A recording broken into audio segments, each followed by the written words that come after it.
ದೇವರ ಪೂಜೆಯನ್ನು ಮಾಡುವುದರ ಸರಿಯಾದ ನಿಯಮಗಳು.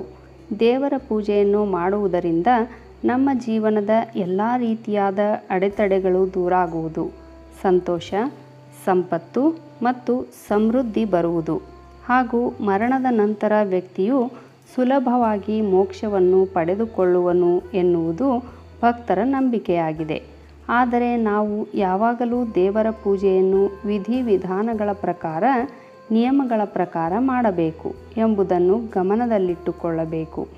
ನಮ್ಮ ಆಯ್ಕೆಯ ಅಥವಾ ನಮಗೆ ಇಷ್ಟವಾದ ಯಾವುದೇ ದೇವರನ್ನು ಅಥವಾ ದೇವತೆಯನ್ನು ನಾವು ಪೂಜಿಸಬಹುದು. ಆಯಾ ದೇವರುಗಳ ಆಶೀರ್ವಾದವನ್ನು ಪಡೆದುಕೊಳ್ಳುವುದಕ್ಕಾಗಿ ನಿರಂತರವಾಗಿ ಪೂಜೆಯನ್ನು ಮಾಡಬೇಕು. ಪ್ರತಿದಿನವೂ ಆ ದೇವರ ಪೂಜೆಯನ್ನು ಮಾಡಬೇಕು. ಅಲ್ಲದೆ ನೀವು ದೇವರ ಪೂಜೆಯನ್ನು ಪ್ರತಿನಿತ್ಯವೂ ಮುಂಜಾನೆ ಮತ್ತು ಸಂಜೆ 2 ಬಾರಿ ಮಾಡಬೇಕು.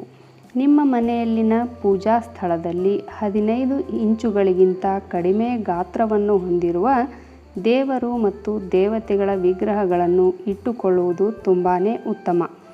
ನಾವು ಇದಕ್ಕಿಂತ ದೊಡ್ಡ ದೇವತೆಗಳ ವಿಗ್ರಹಗಳನ್ನು ಮನೆಯಲ್ಲಿ ಇಟ್ಟುಕೊಳ್ಳುವುದು ಶುಭವಲ್ಲ. ಗಣೇಶ, ಸರಸ್ವತಿ ಮತ್ತು ಲಕ್ಷ್ಮೀ ದೇವತೆಗಳ ನಿಂತಿರುವ ವಿಗ್ರಹಗಳನ್ನು ಪೂಜಾ ಸ್ಥಳದಲ್ಲಿ ಇಡಬಾರದು. ಈ ದೇವರ ವಿಗ್ರಹ ಅಥವಾ ಫೋಟೋವನ್ನು ಪೂಜಿಸಬೇಕೆಂದುಕೊಂಡರೆ ಕುಳಿತ ಭಂಗಿಯಲ್ಲಿರುವ ದೇವರ ವಿಗ್ರಹಗಳನ್ನು ಪೂಜಿಸಬಹುದು. ನೀವು ಪೂಜಾ ಸ್ಥಳದಲ್ಲಿ ಒಂದೇ ದೇವರು ಅಥವಾ ಯಾವುದೇ ದೇವತೆಯ 3 ವಿಗ್ರಹಗಳನ್ನು ಇಡಬೇಡಿ. ಅದೇ ರೀತಿ ಒಂದು ಪೂಜಾ ಸ್ಥಳದಲ್ಲಿ 2 ಶಿವಲಿಂಗ, 2 ಸಾಲಿಗ್ರಾಮ, ಸೂರ್ಯದೇವರ 2 ವಿಗ್ರಹಗಳು ಮತ್ತು 2 ಗೋಮತಿ ಚಕ್ರಗಳನ್ನು ಇಡುವುದನ್ನು ನಿಷೇಧಿಸಲಾಗಿದೆ. ಮನೆಯಲ್ಲಿರುವ ದೇವರ ಕೋಣೆಯಲ್ಲಿ ಯಾರಾದರೂ ಉಡುಗೊರೆಯಾಗಿ ನೀಡಿರುವ ಮರದ ಅಥವಾ ನಾರಿನ ವಿಗ್ರಹಗಳನ್ನು ಇಟ್ಟುಕೊಳ್ಳಬಾರದು. ಮುರಿದ ಅಥವಾ ತುಂಡಾದ ದೇವರ ವಿಗ್ರಹ ಅಥವಾ ಫೋಟೋಗಳನ್ನು ಇಟ್ಟುಕೊಳ್ಳಬಾರದು. ಒಂದು ವೇಳೆ ಇದ್ದರೆ ಅದನ್ನು ನದಿ ಅಥವಾ ಯಾವುದೇ ಸರೋವರದಲ್ಲಿ ಗೌರವದಿಂದ ಹಾಕಬೇಕು.